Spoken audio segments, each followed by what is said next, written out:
Akibat korsleting arus listrik, satu depot kayu di Jalan Raya Pangkalan Benteng, Desa Pangkalan Benteng, Kabupaten Banyuasin hangus temotong. Kerugian ditaksir hingga ratusan juta rupiah.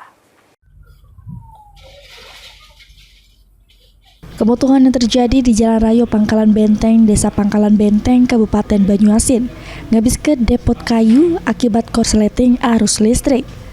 Pihak Damkar Pos Talang Kramat yang menerima laporan dari warga langsung ke lokasi untuk midem ke api supaya tidak merembet ke pemukiman sekitar. Wakapos Damkar Talang Kramat, Gutera Budi Utama ngatoke, seunit mobil sama 6 personil dikerahkan untuk memidem ke kobaran api yang ngangus ke depot kayu. Akibat peristiwa ini, pemilik depot kayu mengalami kerugian mencapai 200 juta rupiah. Dapat laporan tersebut, kami menurunkan 1 unit mobil damkar dan 6 orang personil, kemudian dibantu 1 unit damkar dari Kota Palembang.